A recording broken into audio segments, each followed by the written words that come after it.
Вітаю, друзі. Ну що, давайте говорити про важливі і дуже цікаві речі. Про те, як країна готувалася до війни, що відбувається на фронті зараз, взагалі, як ми дійшли до цієї ситуації. І найкраще про це говорити людиною, яка знає все зсередини, а ще має профільну освіту, профільний досвід і немалі досягнення. Сьогодні з нами відверто легенда України, герой України, професійний військовий, полковник Збройних сил України Дмитро Кащенко. Пане полковнику, вітаю вас. Вітаю вас, пане Борислав. Скажіть мені, будь ласка, я знаю, хто ви, а для наших глядачів я буду вам дуже вдячний, якщо ми до того, як ми почнемо, щоб ви для глядачів розповіли трохи про себе, про свій шлях, свій бойовий досвід і про свої освіти. Це окреме питання. В принципі, бойовий шлях у мене, як і любого офіцера Збройних сил України, починався з воєнного вузу, військового вузу, закінчував Харківське танкове командне училище у 2001 році. Після чого я був командиром взводу, командиром роти, начальником штабу батальйону, командиром батальйону. Це все було в 93-й дивізії, потім вже в 93-й бригаді. Потім я був заступником командира бригади, потім я був командиром бригади, потім я був заступником командувача спеціальних дій сил спеціальних операцій, потім був начальником управління планування застосування військ, оперативного командування «Схід», і потім був заступником командира 20-го армійського корпусу. На сьогоднішній день я є полковником запасу за станом здоров'я. Відповідно, мій бойовий шлях почався ще в 2014 році. Він не досить там охвачує там якийсь ареал широкий, це все було там населений пункт Піски і Донецький аеропорт, все, що касалось там Донецького литовища. Відповідно, будучи заступником командира бригади під час уже АТО ООС, це була 17-та танкова, яка, в принципі, як правило, знаходилась там в резерві командувача ООС. Відповідно, вона мала там ще механізований батальйон, який віддавався підпорядкування якимось піхотним частинам механізованим. І доводилось там виконувати певні заходи. І вже командиром бригади 58-ї, я застав ще АТО ООС, і потім я вже застав широкомасштабне вторгнення. Перші 3 місяці я керував саме 58-ю бригадою на Сумщині, на Чернігівщині, потім Бахмут, Сєвєродонецьк. І після цього трошки ще послужив в силах спеціальних операцій, відповідно. Потім вже начальником управління планування застосування військ і заступником командира корпусу. Щодо освіт, маю Харківське ВТКУ за спиною, маю 2 академія, тобто оперативно-тактичний рівень і стратегічний рівень. Відповідно, закінчив ще додатково університет імені Каразіна, також по державному управлінню. Це було там між моїми військовими освітами, тобто коли я керував 58-ю бригадою, в цей час я ще заочно навчався в університеті Каразіна. Дякую за такий повний опис. Чому? Тому що я буду з вами говорити про різні речі, і для того, щоб наші глядачі розуміли, що ви якраз можете говорити про це, і маючи профільну освіту, і маючи досвід, а також результати. Бо від багатьох я чув, що Чернігівщину вдалося стримати завдяки Кащею, завдяки вам. Ви воювали за часів АТО і вже за повномасштабного вторгнення. То як, на вашу думку, чи була можливість краще підготуватися до повномасштабного вторгнення? Тому що зараз багато хто дорікає, що армія була не готова. Але мало хто розуміє, на якому стратегічному рівні таким само приймаються рішення про розгортання військ. Бо кожен цивільний впевнений, військові могли самостійно рухатися в бік кордону або на якісь позиції, зайняти їх і чекати ворога. А що відбувалося? Дивіться, пане Бориславе, тут, мабуть, я досить таки впевнено можу сказати для всіх цивільних, які не розуміють. Можливо, навіть не всі люди там читають закони, не всі люди далеко розбираються в цих законах. Тому я відразу скажу, що перше, військові не мають ніякого права щось робити самовільно взагалі. Військові діють відповідно до певних політичних рішень, і вже певні політичні рішення через відповідні закони, відповідні там підзаконні акти, тобто постанови Кабінету міністрів і так далі, от вони вже масштабують на Збройні Сили. Наступне питання, чи можливо було нам більш якісно підготуватися до широкомасштабного вторгнення? Я особисто вважаю так, і на те є ряд причин. Ряд причин, можливо, перше, це необхідно було якось там створити якийсь певний орган. У нас в законі чітко все визначено, що повинно створюватись, і, здається, якщо я не помиляюсь, генерал Наєв, щоб ми вже не повертались до цієї, не було тавтології в нас, от генерал Наєв вже чітко описував там закони, в яких описано, що і як створюється. Тому просто перейдемо ближче до того, що нам потрібно було відповідно до законів підготувати інфраструктуру, підготувати військові частини і підготувати населення. Під інфраструктурою, я знову ж таки, хтось можливо скаже, там місцевість треба було, щоб для загалу було зрозуміло, під інфраструктурою я і вважаю, маю на увазі там місцевість і різні об'єкти самої інфраструктури. Також особовий склад військові частини підготувати і підготувати саме мирне населення. Тому що, як показують світові практики ведення бойових дій, частіше всього і більше всього, як правило, гине мирне населення під час війни. Вибачте, тож ви вважаєте, що мирне населення повинно було як мінімум бути оповіщено, а максимум підготовлено не тільки морально, а й засобом. Я правильно розумію? Чи це моє так просто помилкове здогадка? Так, я особисто вважаю, що перше, не зря ж кажуть, що коли попереджений, озброєний. Тобто, в першу чергу, повинно було бути якесь попередження, це як мінімум. Повинно було, як на мене, я вважаю, якийсь план, по якому буде цивільне населення діяти. Тому що цивільне населення – це в нас не тільки ж чоловіки, це в нас жінки, діти, дідусі, бабусі. От хтось може захищати країну зі зброєю в руках, хтось може там з лопатою в руках захищати, виконуючи там певні якісь там роботи інженерні. Хтось може, наприклад, захищати з автомобілем в руках, тобто виконуючи якусь евакуацію там людей там і так далі. І тут потрібен був чіткий якийсь план. Я розумію, що як там колись в одному з інтерв'ю Майк Тайсон казав, що планувати бій можна до першого пропущеного удару. Тут так само можна планувати то все до першого пропущеного удару, але більш-менш за якимось би планом працювати. От ми далі в розмові нашій, ми зупинимось на цьому, що план, наприклад, навчань, він трошки там врятував ситуацію там 58-ї бригаді.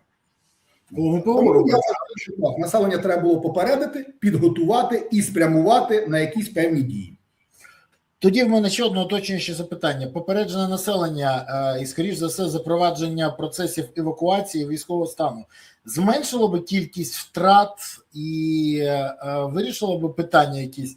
Чи це не повпливало на загальну ситуацію? Так, я вважаю, що це би на загальну ситуацію воно би не попливало, але кількість втрат воно би зменшило.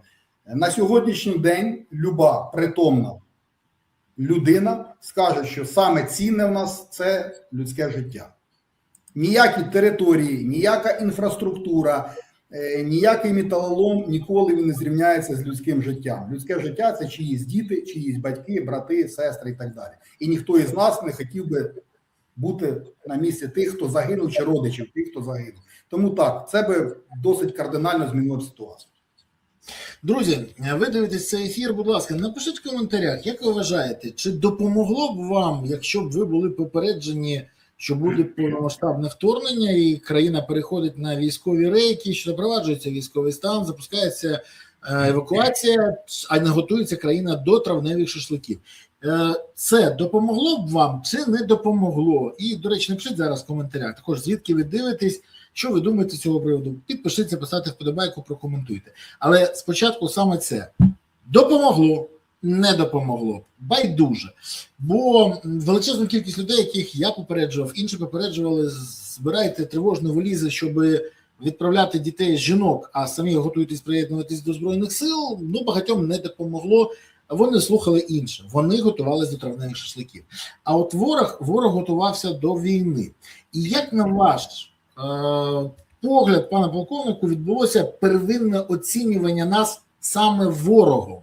В чому він помилився і чому обрав саме таку стратегію?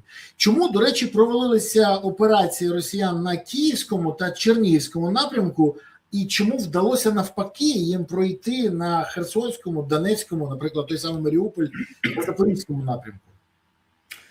Дивіться, значить, я для себе, знову ж таки, це особисто моя думка, я вважаю, що нас врятували два фактори. Перший – це небажання нашого населення бути в складі Російської Федерації, мати ту модель управління державного, яку має Російська Федерація, тобто єдність націй, це перший момент. І другий момент, який нас врятував, це російська корупція. Чому російська корупція? Бо, знову ж таки, військові частини, які заходили перші, вони заходили досить таки, назвемо, можливо, це таким красивим пафосним словом, вони заходили там парадними розрахунками. Я для себе роблю висновки, що скоріше... Коли вони колонами йшли, оце от колонни коли йшли. Так, саме колонами.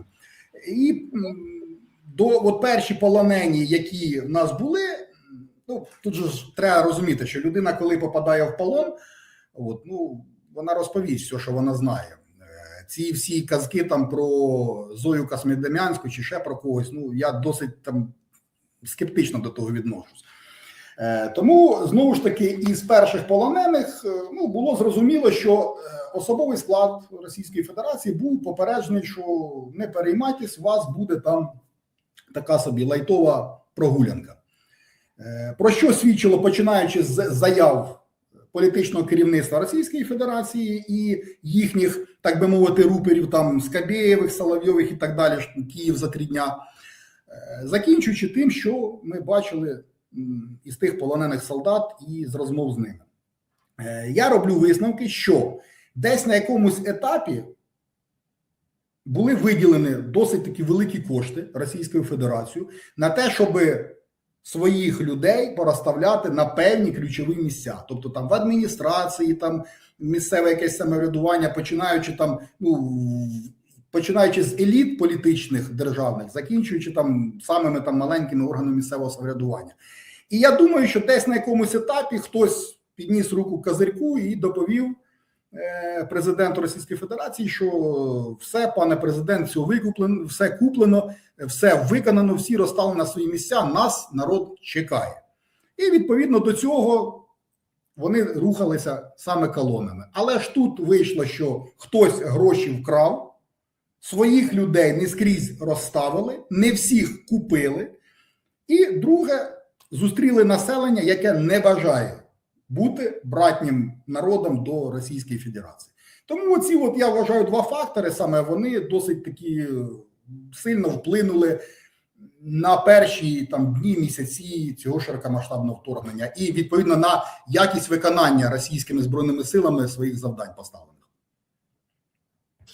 Що я можу сказати? Я, до речі, про корупцію з вами погоджуюсь на 200%, а на те, що українці не захотіли жити під форматі, не тільки під гнетом Росії, а в форматі Росії на 300. Тут якраз взагалі все співпадає. Єдине, що можу додати,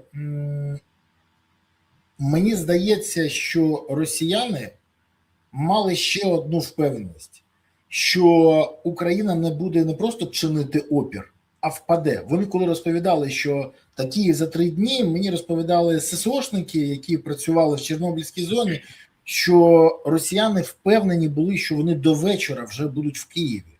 І це не перебільшення. І казали, що ми ж бачили, що робилось в Тбілісі, тут буде так само. Тож український народ, як завжди, довів всім, що недооцінка українського народу призводить до поганих наслідків до того, хто його недооцінював. І це, до речі, для нас дуже добре. Але скажіть, будь ласка.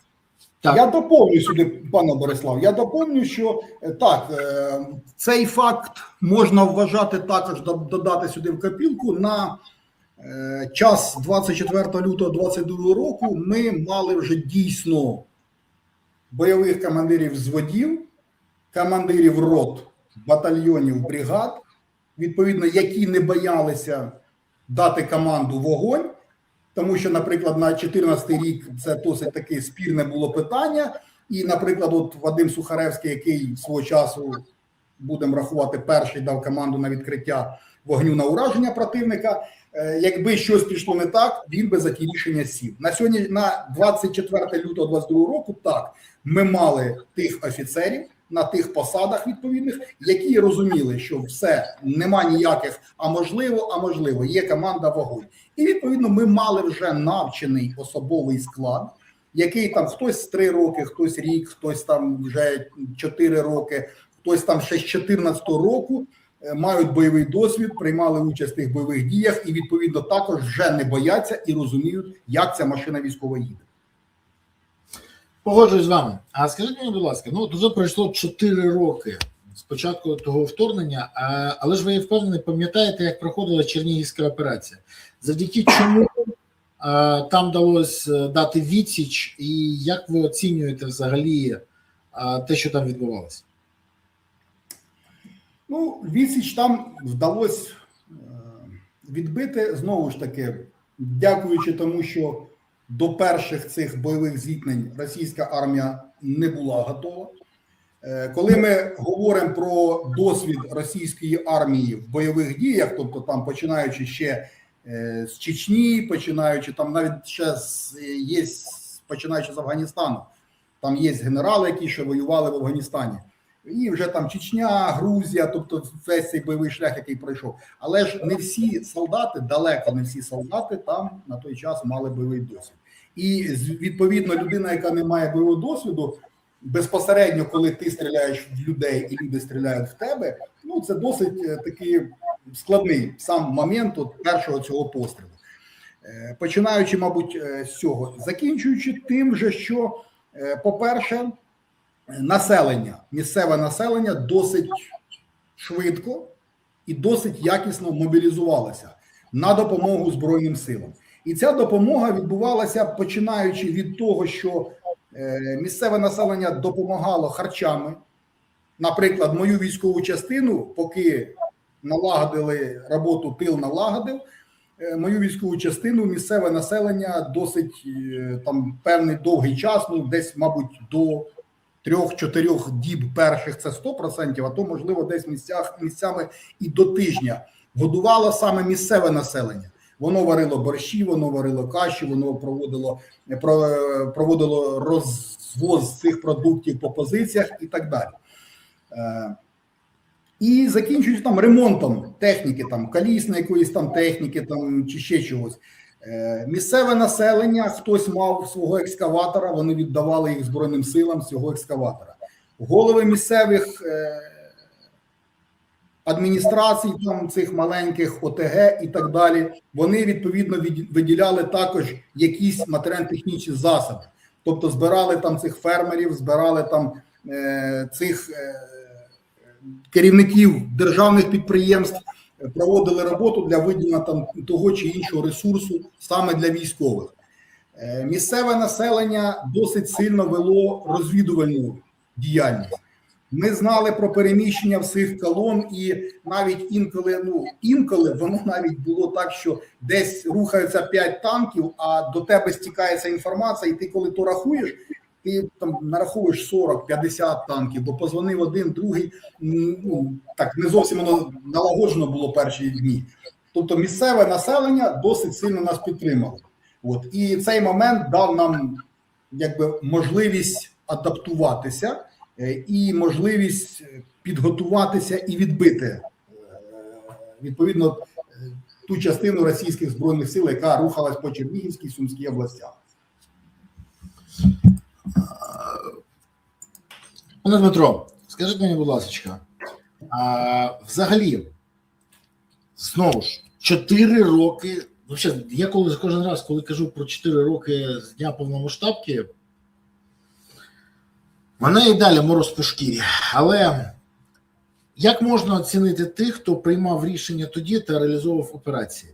Назвіть, хто з командирів тих часів, саме тих часів, на ваш погляд, був найбільш компетентним? Чому, на ваш погляд, росіянам вдалося вдало просунутися саме на Херсонщині, Запоріжжі і Донеччині, і не вдалося на інших напрямках? Це проблема в оцінці розвідданих, це по напрямках, роль особистості на напрямку, чи відсутність належної підготовки заздалегідь? Ну, саме перше, це однозначно підготовка заздалегідь. Це саме перше. Знову ж таки, там в якомусь із своїх інтерв'ю генерал Наєв казав про воєнний стан, де він був введений, а де він не був введений. І відповідно, там, де воєнний стан не був введений, військові начальники, вони не мали права приймати якихось там тих чи інших рішень і проводити якоїсь там діяльність відповідно до цих рішень. Якщо порівнювати начальників, я би, мабуть, в першу чергу, я би виділив на той час головнокомандувача Збройних сил Валерія Федоровича Залужного. Чому? Бо незважаючи, перше, на той от об'єм, я, наприклад, по собі скажу, перші дні в мене взагалі, перших 5 діб я взагалі не спав. Тобто, починаючи з 24 лютого, я взагалі не спав перших 5 діб. Я командир бригади. А у главкома цих бригад їх просто безліч. І відповідно від того об'єму інформації, від тих рішень, я не знаю, що там відбувалося в нього в голові, і як він з тим, важко мені оцінити, як він з ним справлявся. Але між тим головнокомандувач знаходив час, і я спілкуюся з командирами бригад, які були на той час командирами бригад, знаходив час телефонувати нам, там з декількома питаннями, як в тебе справи, що тобі потрібно, чим я можу допомогти, що в тебе не виходить, як ми це можемо вирішити. І між цими питаннями він ще намагався якось підтримати. Це було дуже важливо. Це було просто архіважливо, саме підтримка головнокомандувача.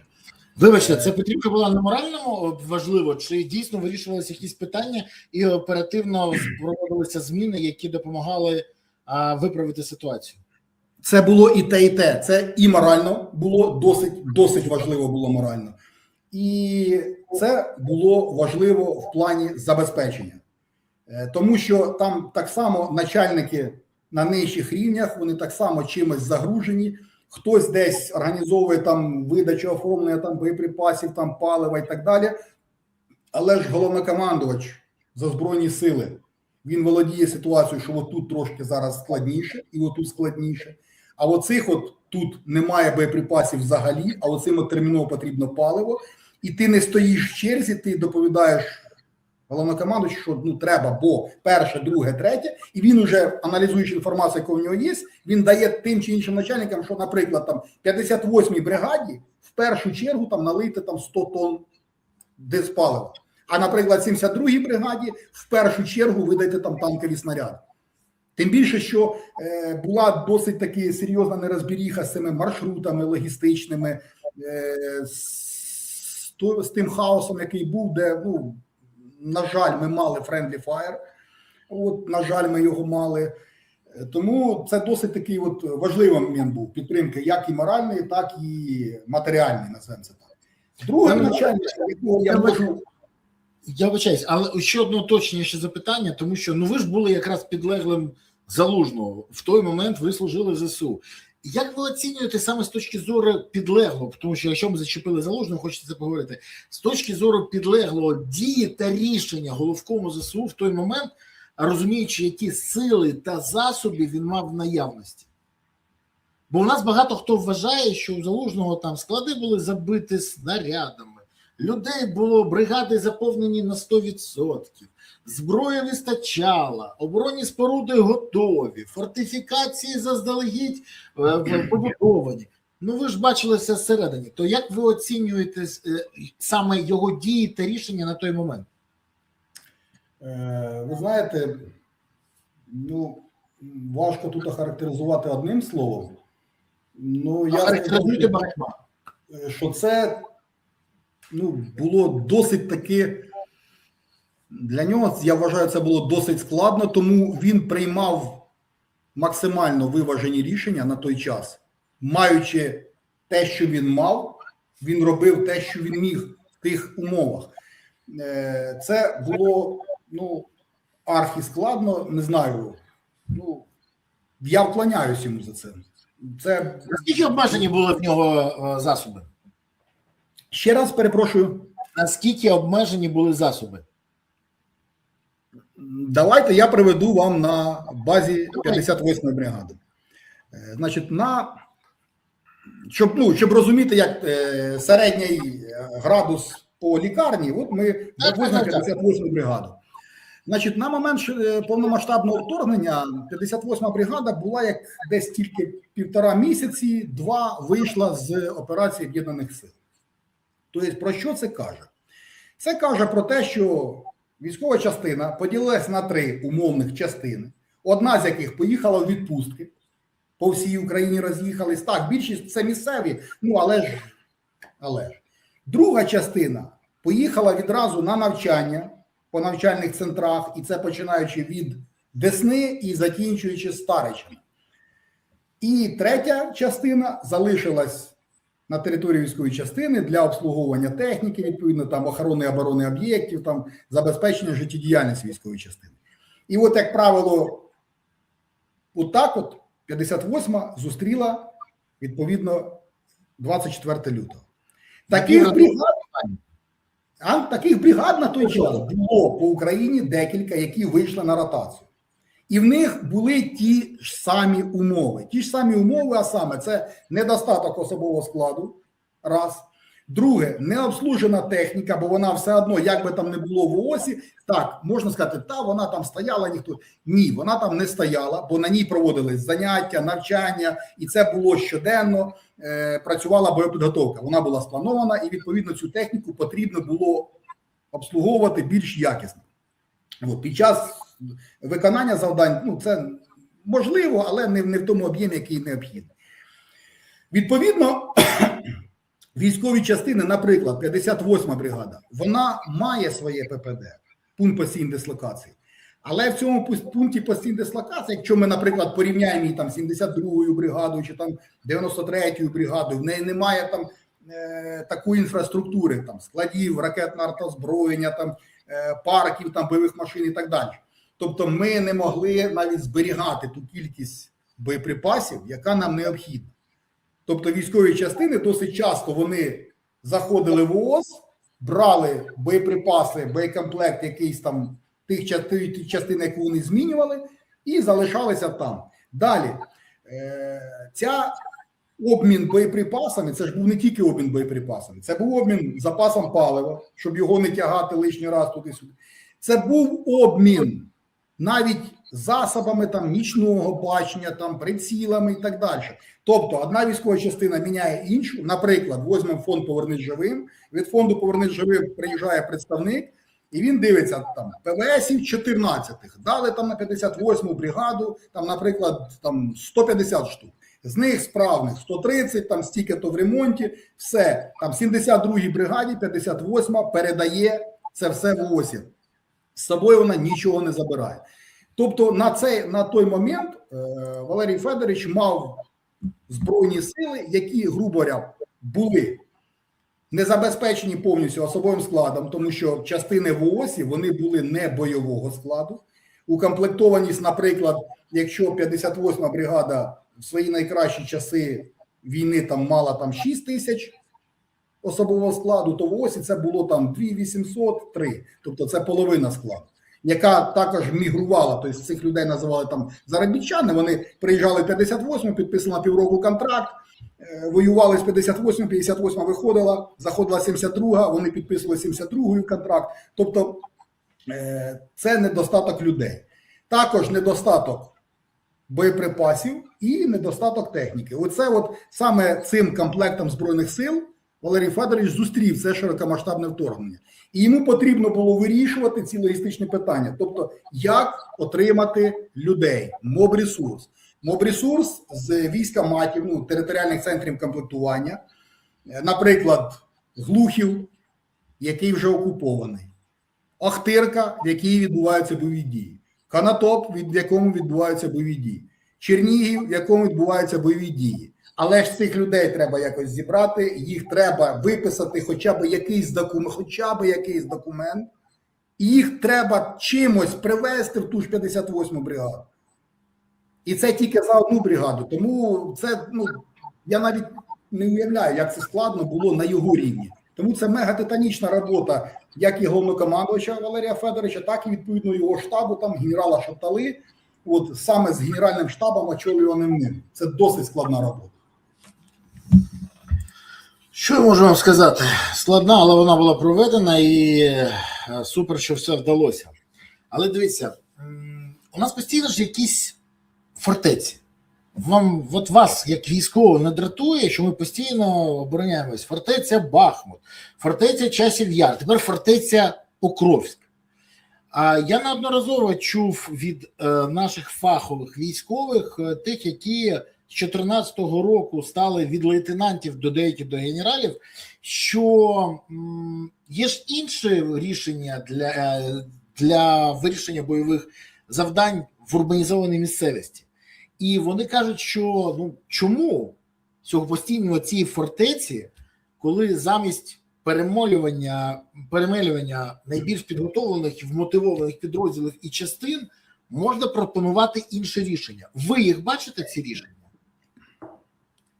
Ну, дивіться, значить, на сьогоднішній день я категоричний противник цих фортець. Ви саме приймали участь в бойових діях в таких фортецях? Ну, в своєму житті мені доводилось ходити в атаку, виконувати штурмові дії особисто, безпосередньо з своїми солдатами. В цих штурмових діях я мав поранення вогнепальні. Мені в житті доводилось спостерігати цей світ з висоти інвалідного візка, довелось покататись трішки в інвалідному візку, і, відповідно, порівняти його з світом, який можна споглядати з висоти мого росту. Це досить два різних світи. І коли Аль Капоне, здається, цю фразу приписує, що пуля дуже багато міняє в голові, навіть коли попадає в задню частину тіла, я з ним соглашусь. Це досить складно лежати, витікати і розуміти, що все, твоє життя на тому скінчилось, а ти ще не зробив цього. Тому я завжди ставлю себе на місце того піхотинця, який знаходиться там в траншеї чи в тому будинку. І задаю собі питання, чи от, мужик, ти готовий піти сам особисто туди замінити того піхотинця?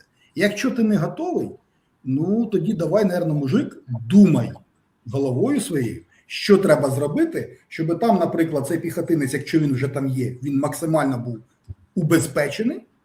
От, або якщо його там нема, то можливо замість нього відправити щось.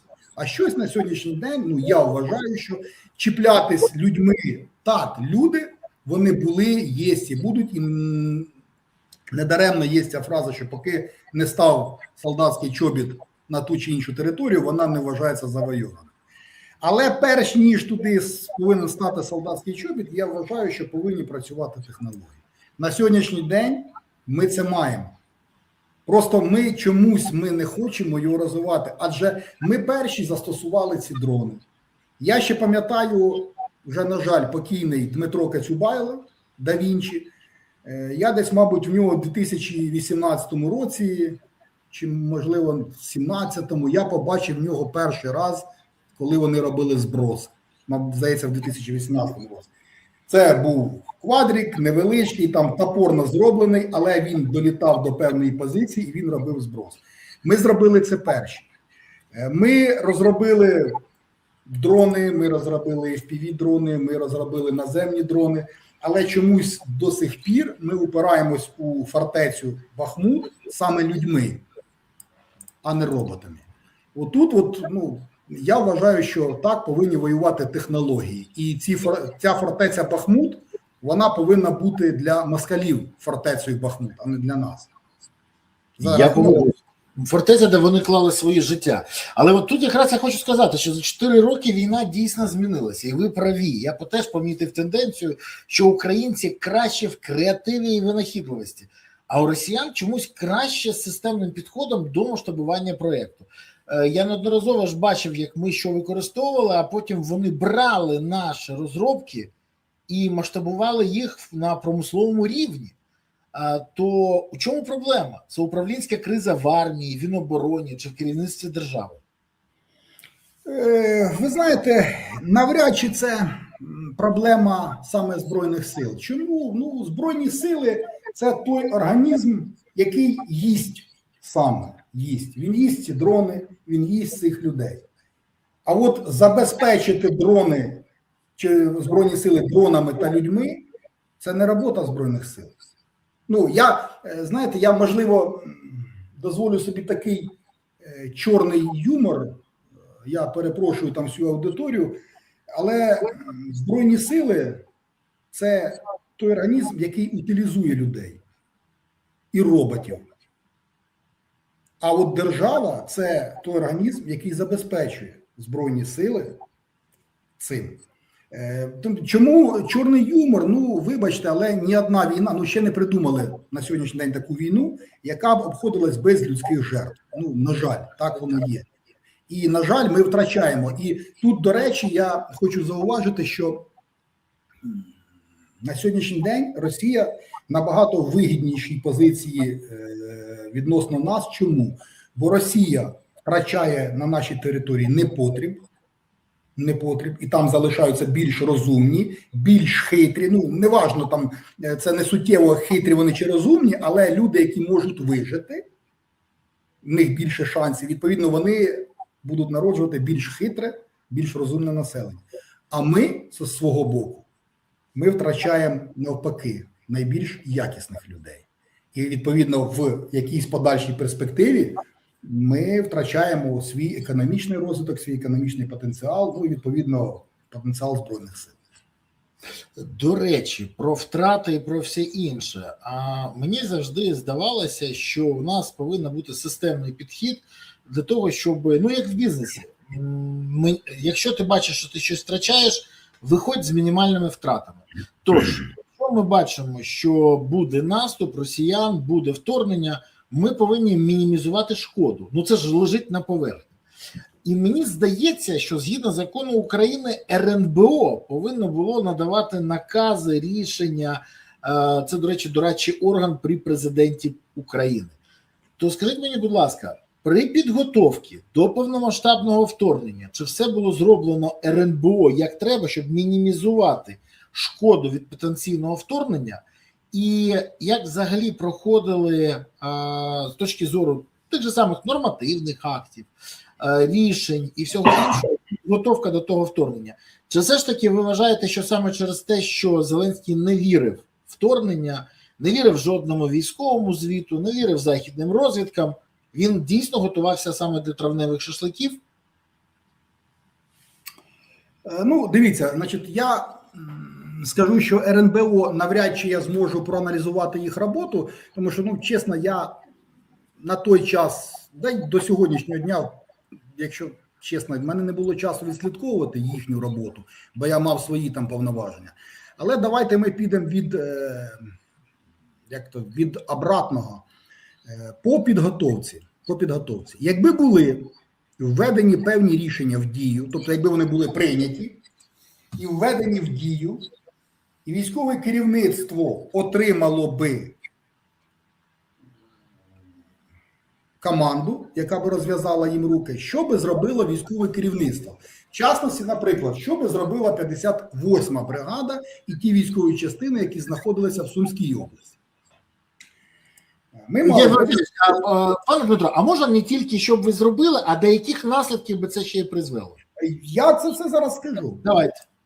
Дивіться, значить, в Сумській області 58-ма бригада була, це так тільки навскидку, я не рахую там реактивного полка якогось, тобто 58-ма бригада, інженерний полк 91-й Ахтирський, далі Національна гвардія Ахтирська, Національна гвардія Шосткінська і Королівський кар'єр. Ну, це так, навскидку, я те, що от я згадав. Що можна було при певних рішеннях політичних зробити? Значить, в Сумській області, орієнтовним щодом, як і в Чернігівській, бо ми застали трошки Чернігівської і Сумської, ми маємо, відповідно, декілька маршрутів. Декілька маршрутів певних. Ну, дивіться, Сумська область – це не тільки ж люди, це річки, це дороги, мости, тобто інфраструктура. Відповідно, в Сумській області, там, якщо я не помиляюся, здається, 5 таких основних річок, здається, да, 5. Відповідно, через ці річки проходять мости. За всю Сумську область не готовий сказати, їх там, мабуть, більше 500, але основних, які стояли на балансі в Сумській ОДА, якщо мені не зраджує пам'ять, 132 чи 134 мости. Значить, з цих 132-134 мостів десь відсотків 25-30 це, ну, я називаю їх несущі мости, бо вони мають вагові показники 40 тонн плюс. Однієї 58-ї бригади, там, чи Королівського цього кар'єру, чи інженерного полка 91-го, який на той час мав 2 батальйони в ООСі, якщо я не помиляюсь, і один він мав тут, в Сумській області. Їх мало, щоб одночасно підірвати ці всі мости. Але якщо би РНБО оцінило логістику, якщо б РНБО прийняло певні рішення, то можна було б частину цих мостів взірвати. Взірвати так, що би ми мали? Ми мали би, ну, досить некомфортно почувалось би місцеве населення, бо прийшлось би десь би об'їжджати би. Але при цьому ми би зберегли певні шляхи для евакуації цього населення. Друге, ми би зменшили, от, наприклад, якщо група інженерного забезпечення 58-ї бригади може виставити 3 групи мінування-розмінування, ну вона не виставить ніяк там 5 груп мінування-розмінування.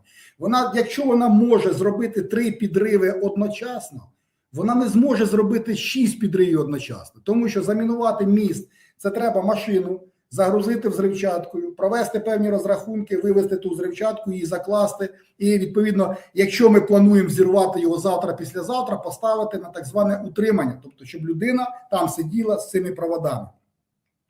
А от коли б то все було прораховано, і можна було б вирахувати, яку частину мостів ми поставимо на утримання, а яку частину мостів ми можемо знищити.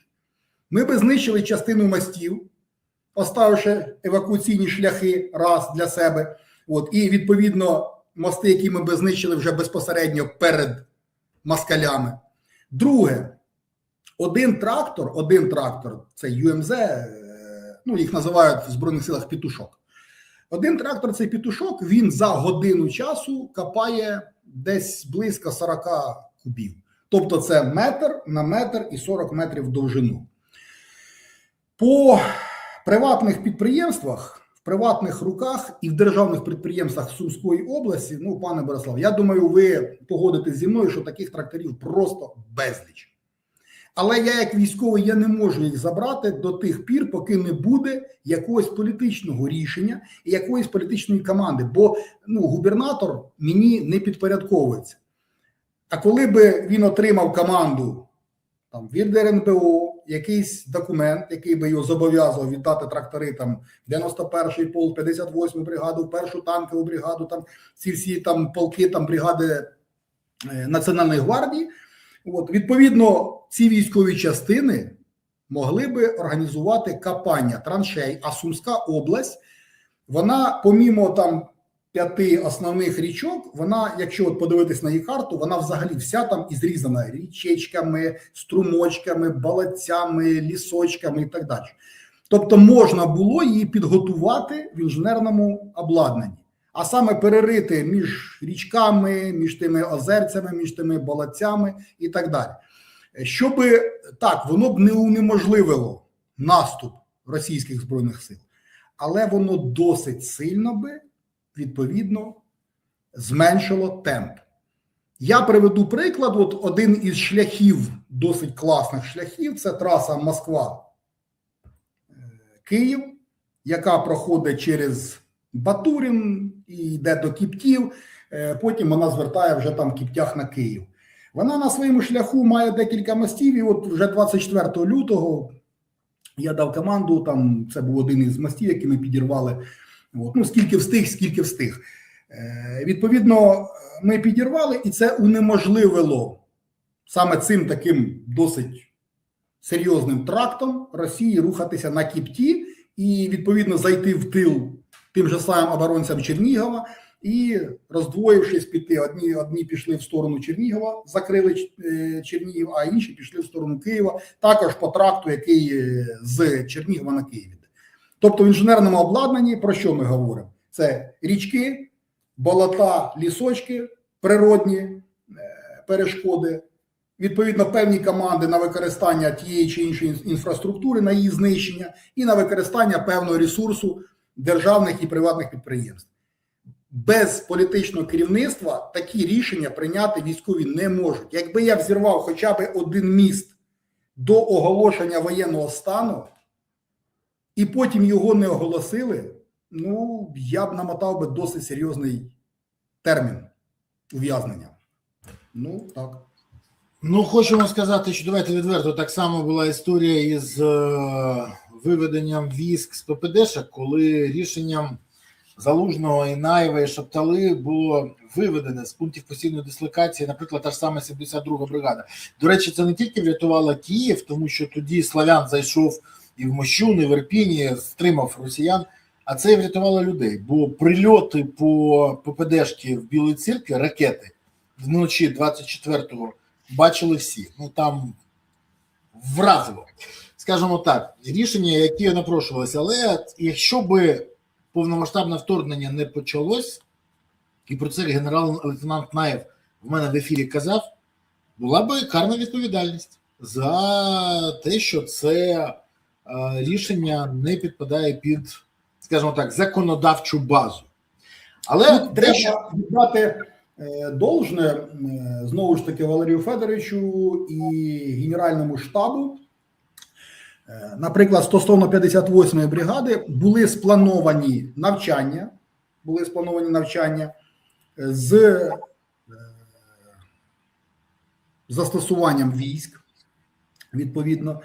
І по цих навчаннях, так, там були певні обмеження, тобто рух заборонений по шляхах гусеничної техніки і так далі, там щось перевозились на тралах. Але ці навчання, саме от ці навчання, вони дали змогу, наприклад, 58-му бригаду вивести з пункту постійної дислокації. Так, там не було ударів.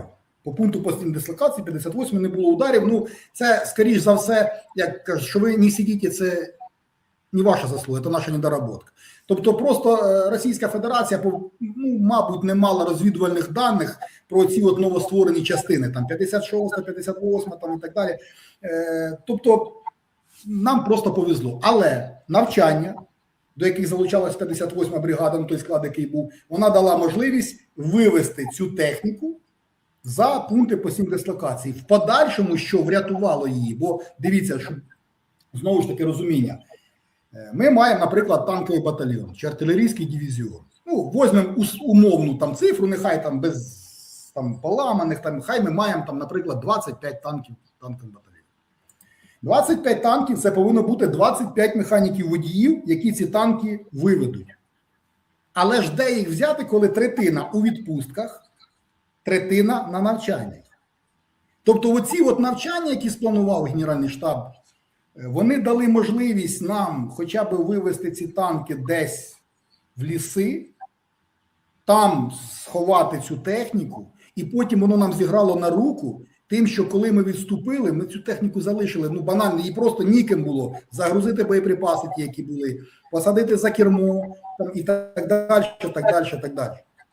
Але користуючись тим, що місцеве населення, яке давало нам досить детальну розвідувальну інформацію, нам потім вдалося навіть під час окупації території Російської Федерації потрошку по одному танку, по одній артилерійській системі, ночами, полями, там, в супроводі місцевого населення, яке знає там всі ці шляхи, дороги, де є москалі, вже де стали, де не стали. Бо ми ж розуміємо, що ми от поклали свою п'ятірню на якусь карту. А що тут залишилось між пальцями, хто його контролює, як колись мене казав начальник штабу? Ніхто. І от саме отут між цими пальцями в росіян ми виводили цю техніку.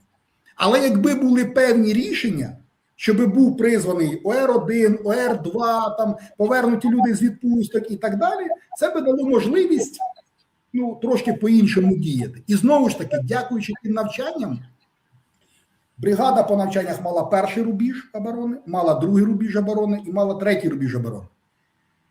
І от, враховуючи те, що всі командири батальйонів, дивізіонів були, звісно, дотичні до навчань, вони отримали по них якесь завдання, досить легко було, до речі, під час відсутності зв'язку, а ми повинні розуміти, що на бригаду це 6 ретрансляторів на той час. І коли бригада розкидана по передньому краю на 240 кілометрів, досить складно 6 ретрансляторами, які там на 20-25 кілометрів в ідеальній місцевості покриває, досить складно керувати. А той же самий мобільний зв'язок в Сумській області, ми повинні розуміти, він бажає краще, там треба телефон підкидати вверх, щоб якась там смс-ка полетіла. Тому, дякуючи, що командири на місцях, вони знали план цих навчань, я, використовуючи план, керував при відході там, на другий рубіж, на третій рубіж. А далі, поки те керівництво відходами відбувалось, мій начальник штабу зі штабом там щось вже спланував, що давайте там пропонуємо оце, виконати такий комплекс заходів. Знаєте, от я з вами погоджуюсь, єдине, що нашим глядачам скажу, що ОР-1 – це якраз ті ветерани, які пройшли АТО, були готові, їх повинні були, це резерв першої черги, їх повинні були дійсно заздалегідь підготувати, але для цього треба було мобілізацію заздалегідь проводити. І тоді б вони не штурмували 24 лютого ТЦК для того, щоб встигнути отримати зброю. Заздалегідь це підготовлено, це не тільки було б зменшений темп просування ворога, але й взагалі геть інші результати, бо переважно більшість страчених територій України це було перший місяць. І цього можна було уникнути. Але дивіться, у нас постійно якісь новини і сьогодні, які відверто просто розривають голову. Наприклад, СБУ затримала командуюча логістики командування повітряних сил ЗСУ полковника Андрія Українця, начальника управління СБУ Житомирської області, полковника Володимира Компанійченка на хабарів $320 тисяч. Хотіли працювати розкрадання коштів на будівництві захисних споруд для аеродромів під час війни. Я відверто в такі моменти згадую по закону військового часу, але потім згадую, що ми європейська країна і не можна, хоча не знаю, як можна робити таке. Але в мене інше питання. Нещодавно спіймали так само майора на незаконному збагаченні, який займався забезпеченням 25-ї бригади ДШВ. Коли мені розповіли всю цю історію, розповіли ФСБшники, то сказали, що він став доволі заможною людиною на цьому забезпеченні. Скажіть мені, будь ласка, чи могло так бути, щоб керівництво бригади про це не знало, як не знав Зеленський, що, по його словам, про Міндіча, Чернишова, Шурму та інших? Бо якщо вони дійсно не знали, то це ознаки ж некомпетентності і управлінської кризи. А якщо знали, то у нас корупція, з'ясовується, що і як в армії, так і в державі. До речі, цей колишній командир бригади, при якому служив той майор, зараз не лише вже герой України, а ще й командує 7-м корпусом ДШВ. То які думки з цього приводу?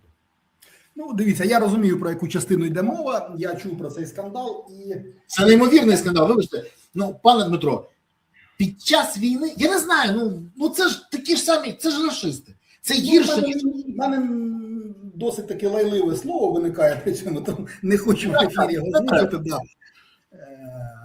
Дивіться, військову частиною я прокерував там без пари місяців 3 роки.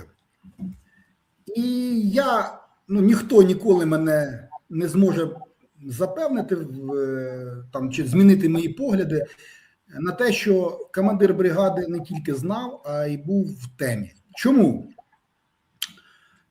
Коли би цей командир бригади прокерував бригадою там 2-3 місяці, я допускаю таке, що так, він міг не знати тих чи інших моментів. Так, я це, я би зрозумів це. Коли людина керує декілька місяців, а то й декілька років, ніхто ніколи не заставить мене змінити цю думку. Чому? Бо я командир бригади, неважно там активні бойові дії, неактивні бойові дії, це ООС, чи це там широкомасштабне вторгнення. Командир бригади спілкується з командирами батальйонів і з командирами рот. Навіть якщо він не має часу, він не спускається там до рівня солдата. Окей. Командири батальйонів спілкуються з командирами рот і командирами взводів. І з сержантами, в них в обов'язках в статуті написано до сержанта включно, морально-ділові там так далі. Далі, командири рот безпосередньо вони спілкуються з усім особовим складом роти. І у нас в країні, коли чогось десь не вистачає, що люди роблять? Люди починають там бити в колокола і кричати: нам там тут тігру м'яса не докладають, тут ще щось. Так само і тут. Рано чи пізно воно би дійшло. Ви розумієте, що, можливо, такий приклад приведу, можливо, невдалий. Колись мені одна людина, я ще керував бригадою, там писала, що ви знаєте, на мене запав такий-то офіцер. Я їй пишу цій тьоті, вибачте, я радий, що не на мене, це саме головне.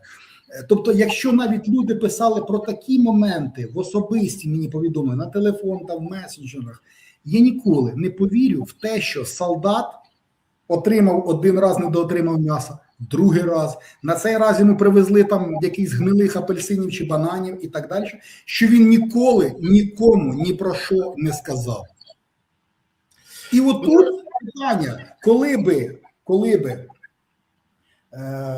мені солдати пожалували, що от в мене в частині оце, я вибачаюсь, але би, мабуть, начпрода з зампотилом, я би згодував би тим солдатам. Приведу такий приклад, навіть в 15-му батальйоні одного часу в мене там служило, здається, 5 чи 6 мусульман, саме мусульман, коврики, намаз, все. І через них ми навіть включили, бо там, відповідно, свинину дають, говядину, там, курятину, і ми через них навіть вносили в зміни, це от бригада в 3000 там людей, але на той час там ООСу, але ми раді них ми вносили зміни, бо хлопці піймали мене десь там під час обходу однієї з позицій, вже не пам'ятаю, і кажуть там: командир, слухай, раз м'ясо не дали, другий раз, третій, як не дали м'ясо? Зампотил батальйона сюди, зампотил, так от дивіться, все є. А потім, це ж мусульмани, ай-яй-яй-яй, все. Я визвав свого зампотила бригади, я визвав начпрода, говорю: хлопці, давайте ми подумаємо, які зміни ми можна, все. Вони подумали, прорахували і сугубо під цих там 5 чи 6 людей вираховували свинину і давали там говядину, давали курятину. Тому я ніколи не повірю, що командир бригади не знав. Але вибачте, його мало того, що президент нагородив зіркою героя, ще й зробили командиром 7-го корпусу. І стає все більше запитань про принципи не тільки нагородження, а й порятунку тих, хто так званий свій. І це велике запитання, велике. До речі, тут я просто скажу, знаєте, я не знаю просто цю людину особисто, і там я не знаю її там особистих якостей морально-ділових, я не знаю його командирських якостей. Можливо, він сам, як колись сказав Дмитро Ярош, що війна – це не індульгенція. Тому, можливо, він реально там класний там планер бойових дій. Можливо, він реально сам ну, вибачаюсь за вираження, там тип з яйцями, який готовий там сходити в атаку і так далі. Але при цьому він може бути банально вором. Ну, хоча, ну, в мене є певні сумніви, бо я десь читав якесь інтерв'ю, там, да, це, здається, командир 7-го корпусу десантно-штурмових військ. Десь там я читав, що на Покровсько-Мирноградській агломерації Росія видихнеться до весни, там щось. Ну, якби країна з 20-25 мільйонів моб-ресурсу, щось я дуже сумніваюся, що там видихнеться. Я не знаю, з яких математичних розрахунків він виходив, коли він то казав. Тобто, ну, я трошки якби починаю сумніватися там в певних там знаннях. Ну, але це вже між іншим. Ну, хтось же ж писав на нього подання, хтось же ж його підписував те подання, хтось же ж його перевіряв те подання. Тому маємо те, що маємо. Друзі, ви дивитесь цей ефір, не забувайте, будь ласка, підписуватись, ставити вподобайки, коментувати, поширювати відео і бути активними. Це важливо. Я дякую, що ви не забуваєте. Пишіть в коментарях, що ви думаєте з цього приводу, пишіть в коментарях, звідки ви дивитесь. Це теж важливо. Пане полковнику, скажіть, будь ласка, чи є сьогодні в українській армії командири, які можуть інакше дивитися на поле бою та виправляти ситуацію на нашу користь, але які не відносяться до так званого пулу Сирського? Бо ми знаємо, є пул Сирського, там від Баргілевича і далі. Наприклад, генерал Драпатий, який зміг стабілізувати ситуацію під Вовчанськом, коли там була вона вже критична, або коли він обійняв посаду начальника ОСУ в Хортиця та стабілізував ситуацію на тому напрямку. Але, як знаємо, після його зміщення, саме після того, як його зняли з цих посад, ситуація на обох напрямках погіршилася. Можливо, час створити, я не знаю, ну, якусь групу військових управлінців, які будуть виступати як кризові менеджери, бо ну, ми ж бачимо, що це працює. І чи є не тільки ж Драпатий, є таку групу можна створити? Ну, дивіться, у нас достатня кількість є і генералів, і полковників, підполковників, майорів. Я прослужив в Збройних силах України 28,5 років. Деякі нинішні генерали були в мене підлеглими, тобто там рівень їхніх знань і компетенцій я досить чудово знаю і розумію. Так, вони в нас є, але, пане Борислав, називати я їх не буду, тому що я знаю, яке ревностне відношення має Олександр Станіславович Сирський до того, що хтось розумніший за нього. Щоб не зняли? Так. Ну, ці люди будуть мати досить серйозні проблеми, повірте мені, я знаю, про що я говорю. Я вибачаюсь, я тільки що підставив Драпатого? Та ні, ну Драпатий це вже якби засвідчена історія, тому ви розумієте, я скажу, що я не можу сказати, що нинішній головнокомандувач, він безграмотна людина, він дуже грамотний. Ні, він має профільну освіту. І так, він має профільну освіту, він має профільний досвід, але одне те, що є дві думки, моя і неправильна, це його коньок, і відповідно Олександр Станіславович, всі, хто з ним не згодні, він починає зразу ж рубати на корню, він починає з'їдати. Тому краще, це якраз той випадок, коли краще не казати ні. Ну, або ти кажеш ні і ти за бортом, або ти кажеш є так точно, і ти в системі, ти працюєш. Ну, до речі, ваші слова підтверджують історія генералів Драпатого і пана Сухаревського, яких, до речі, він і з'їв. Ну, от дивіться, в Михайла Васильовича є досить така чудова, я вважаю, риса, досить така чудова риса.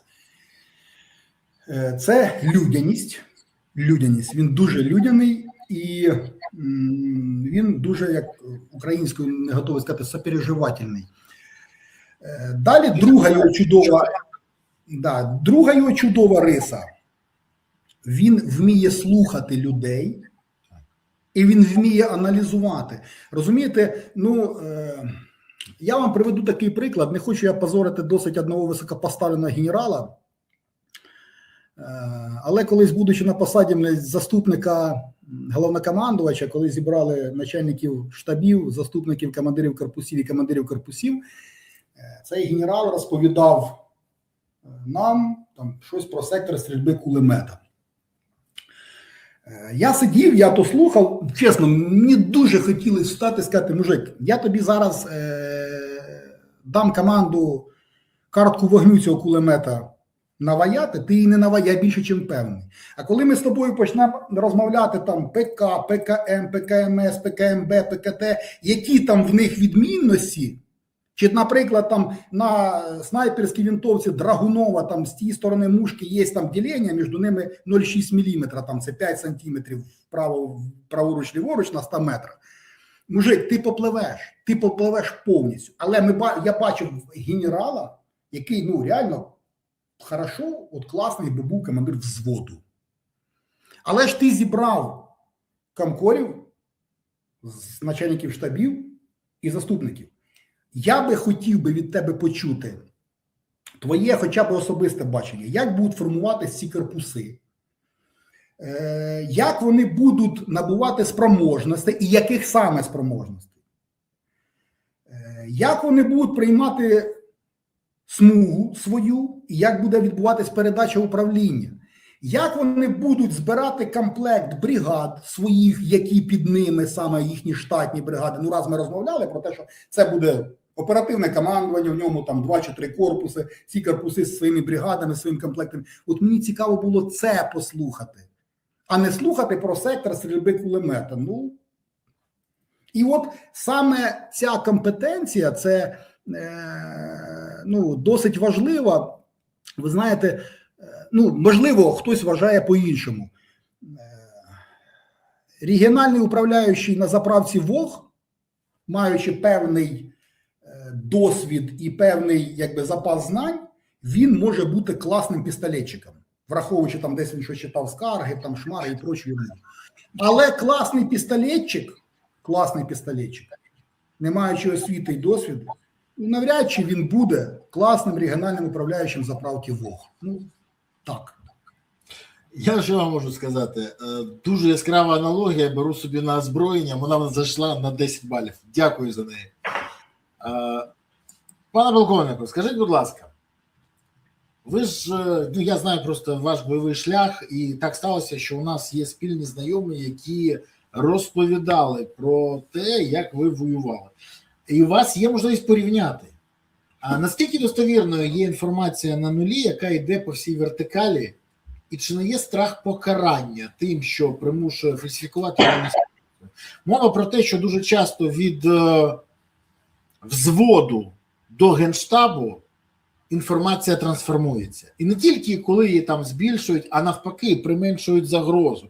Історія з Гуляйполем взагалі там це одна із найбільших трагедій, я вважаю, якраз через комунікації і переляк того, що прийде покарання, знимуть ще щось. Бо я спілкуючись з багатьма військовими, постійно чую, що від вищого командування вони не очікують допомогу, а лише покарання. Але неправдива інформація призводить до неправильної оцінки ситуації та неправильних рішень, які погіршують загальний стан. І так, ну, доволі таку непросту ситуацію на фронті. Дивіться, пане Борислав, ну, тут, можливо, там трошки підемо в екскурс історії.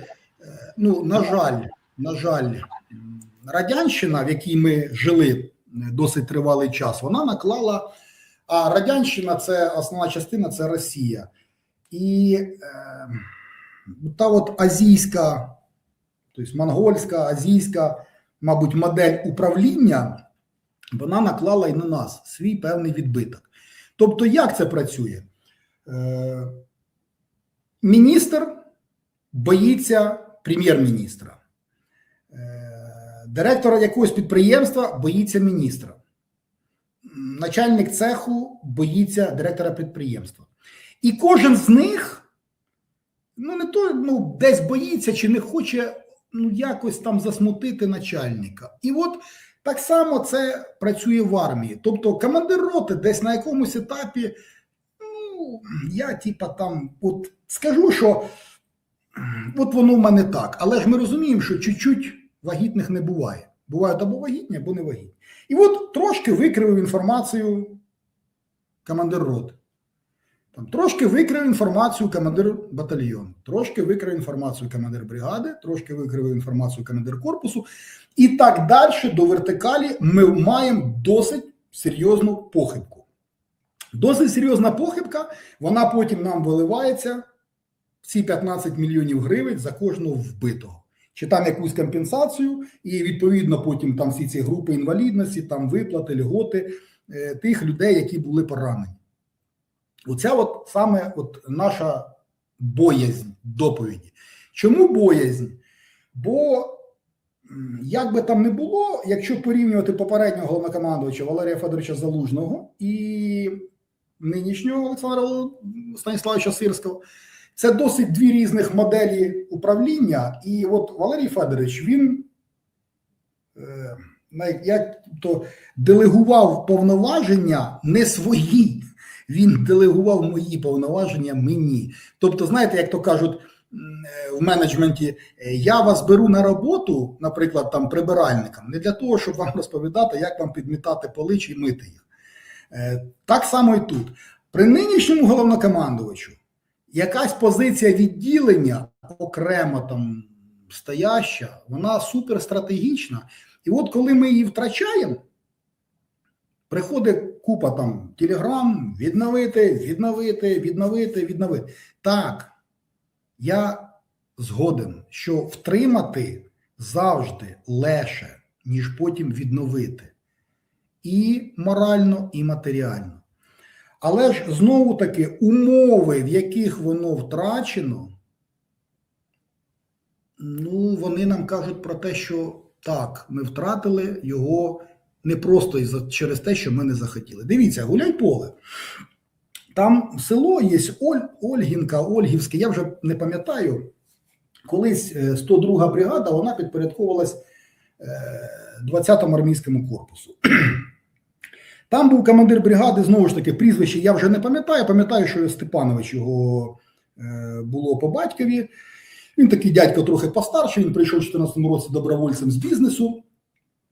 При ньому, я можу сказати, там служба була організована, війна там була організована. Значить, це Ольгівське, його, щоб ви розуміли, його русня брала, мабуть, десь місяць, чи можливо навіть і більше. За 3 тижні, наприклад, от перші 3 тижні активних бойових дій, коли там активізувались бойові дії, те, що ми бачили тільки через стрім, тобто підтверджені втрати противника, ми мали десь по 40-50 підтверджених трупаків щоденно. Це робота 102-ї бригади територіальної оборони, відповідно, там багато працювало, там, звісно, я не хочу там сказати, що там не працювали мадяри, чи там не працював там 74-й розвідбат, чи, наприклад, там не працювала там ще якась бригада. Ні, це от совокупно, але ж за смугу відповідала 102-га бригада, тому якби це робота 102-ї бригади. Кожного дня така кількість трупаків – це тільки підтверджених, те, що ми бачимо, а те, що ми не бачимо. Це перший момент. Другий момент, полонені, яких 102-га бригада брала, вони розповідали, що кожен день на вихід готувалося 110-130 чоловік груп. Тобто там 10 груп, потім 10 чоловік, які потім розбиваються на певні підгрупи. Тобто ми повинні розуміти, що на цей батальйончик, який обороняв оте село невеличке, наступали кожен день рота. Це перше. Друге, туди кожен день лягали каби. Вертольоти, авіація, бомбардирування, артилерія, FPV-дрони і проче. Ми повинні розуміти, що себе являє собою село в Запорізькій області. В одній з таких хат я свого часу там проживав, виконуючи там певні обов'язки. Це хати, от коли, наприклад, по вулиці центральній цій проїжджає МАЗ-537, який везе там танк чи якусь самоходну установку, ця хата, вона дрібіжить і вона починає сипатись. Тобто ми розуміємо, якщо отут от падає каб, то це як мінімум там 4-5 хат, вони просто склались і вони закопали все, що там є. Далі ми розуміємо, що посадки точно так же методично вибиваються кабами. І те, що там було накопано, так, воно накопано. Там 102-га бригада виконала просто титанічну роботу. Це треба віддати должне, починаючи від солдата першої, закінчуючи командиром бригади. Їхній упертості, їхньому героїзму і так далі.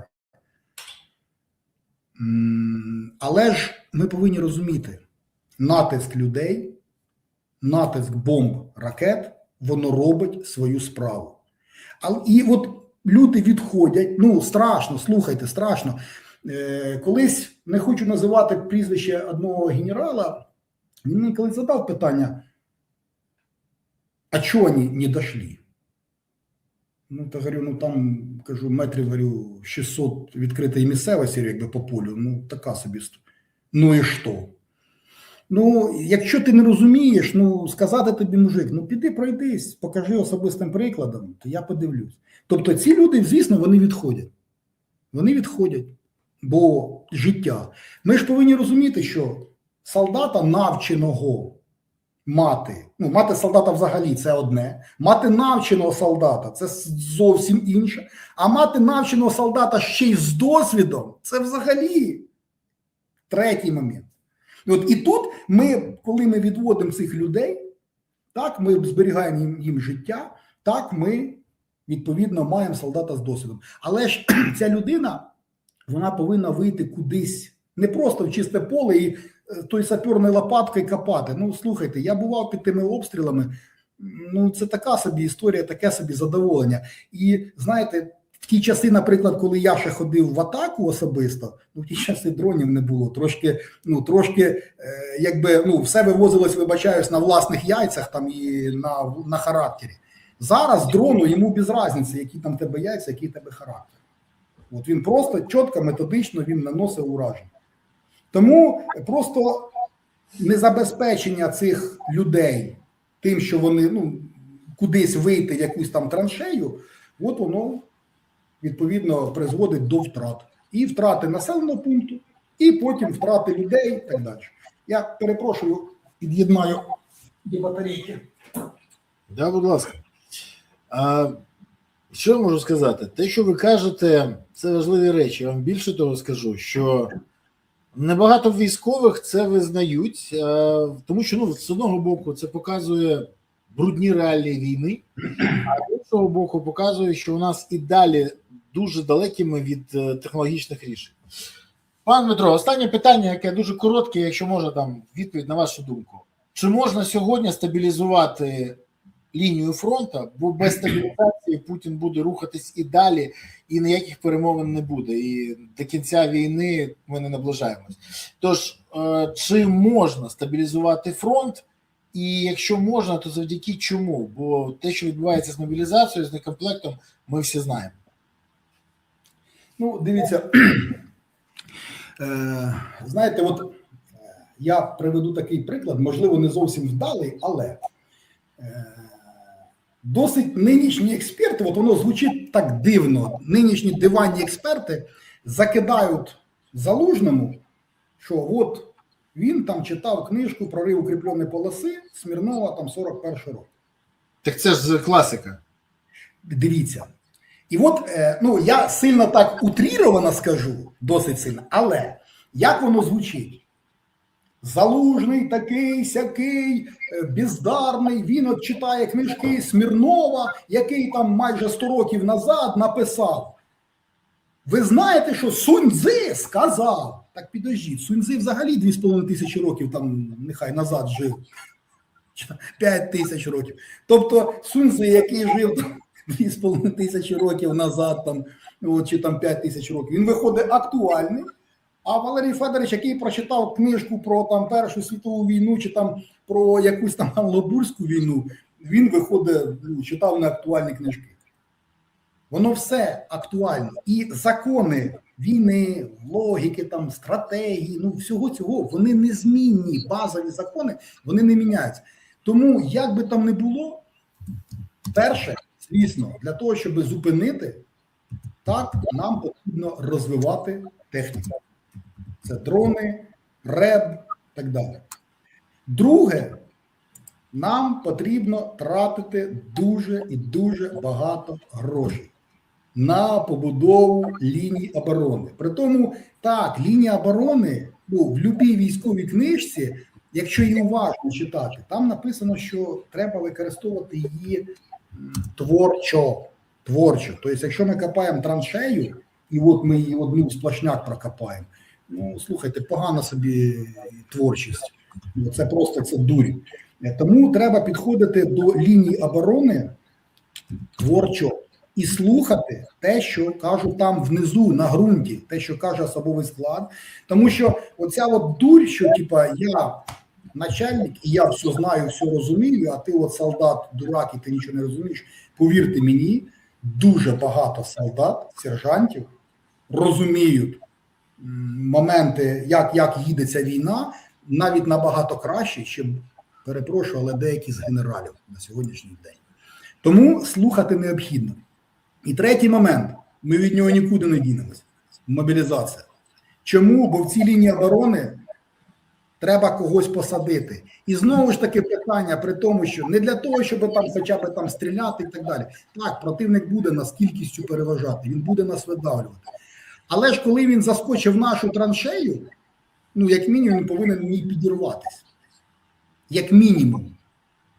Але ж як він підірветься? Хто поставить туди, хто принесе туди цю міну, хто її встановить там, хто встановить, наприклад, якийсь там датчик руху, ну не важливо, це вже технічно. Хто замінує цю траншею? Хто запустить там, наприклад, 100 цих солдат в цю траншею, чи в цей ротний опорний пункт, чи там батальйонний район оборони, і потім там взірве його вместе з усім тим? Ну хто ж це повинен зробити? Ну роботи на сьогоднішній день в нас не здатні, що це все зробити. І плюс сюди ж мобілізація людей для того, щоб чим більше в нас буде людей з тими ж самими дронами, тим більше шансів того, що ми вб'ємо більше москалів. Знову ж таки, упиратись в цифру, там, ну, хтось озвучує цифру 30 тисяч, хтось озвучує цифру 50 тисяч. Давайте, от якщо ми візьмемо цифру 50 тисяч, за скільки ми вб'ємо 20 мільйонів мобресурсу? Ну, десь років за 30. За 30. Але ж наш мобресурс, це там умовно якісь там 3 мільйони.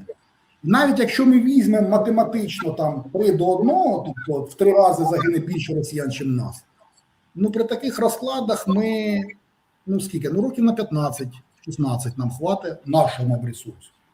І тепер порівняємо 30 років і 15 років. Це досить різна величина. І відповідно, якщо порівнювати економіку нашу, яка стоїть, і російську, ну вона не стоїть. То, що ми там знищили якийсь НПЗ тут на Курщині чи Брянщині, ну да, але ж на Сахаліні НПЗ працює. Тож, єдиний варіант – це все ж таки технологічна стабілізація фронту, і це єдине, що нам залишається. І це, до речі, співпадає з думкою, яку чую останнім часом від військових постійно. Це єдина думка. Пане Дмитро, що я хочу вам сказати? Я хочу вам подякувати за сьогоднішнє спілкування, велике, ґрунтовне і таке фахове. Хочу подякувати і подякувати за службу в Збройних силах. Дякую. Я ще хочу, пане Борислав, користуючись нагодою, сказати, що, знаєте, один із недооцінених командирів Чернігівської кампанії, це генерал-майор, ну вже він звільнився, він за віком звільнився, генерал-майор Ромигайло Петро Дмитрович. Ми його між собою називали Дід Петро. Такий він досить своєобразний такий генерал, але щоб люди знали, що це один із тих от самих мега-топових потужних архітекторів побудови тієї оборони Чернігівської операції. Він і з ним там деяка плеяда, там 8-10 офіцерів, які були там навколо нього, хто там планував, координував. От, до речі, цей от момент не врахований, тому хочу просто сказати всім, що Петро Ромигайло робив на своєму місці максимум, скільки міг. Я йому за це дуже вдячний. Я дякую, що ви називаєте прізвища людей, яких Україна повинна знати. Взагалі, у нас вистачає героїв, які можуть створити новий пантеон української історії, українських героїв. Я вважаю, так і буде. Вам дякую і до нових зустрічей. Я думаю, що ви не відмовите мені в наступних інтерв'ю. Звісно, що ні. Дякую, до побачення. До побачення. Друзі, хочу подякувати вам за те, що ви дивитесь цей ефір. Хочу подякувати окремо за те, що ви розумієте, про що ми говоримо, аналізуєте цю інформацію, використовуючи своє критичне мислення та вміння аналізувати. Працюйте з цією інформацією, будете розуміти, бо для того, щоб розуміти, що буде в майбутньому, треба дослідити минуле. Тоді можна робити не тільки роботу над помилками, а й вірні висновки, які допомагають вирішенню проблем. Але найголовніше, хочу вас попросити, не забувайте, що єдина сила, яка є запорукою того, що в Україні є майбутнє, є Збройні Сили України. Тому донатьте на ЗСУ, приєднуйтесь до ЗСУ, допомагайте ЗСУ. Гуртуємось навколо інтересів ЗСУ, щоб у України було майбутнє. Ну і дякую за вашу активність, що підписались, поставили вподобайку, прокоментували і поширили відео. Тримаємось разом і все буде Україна. Па-па.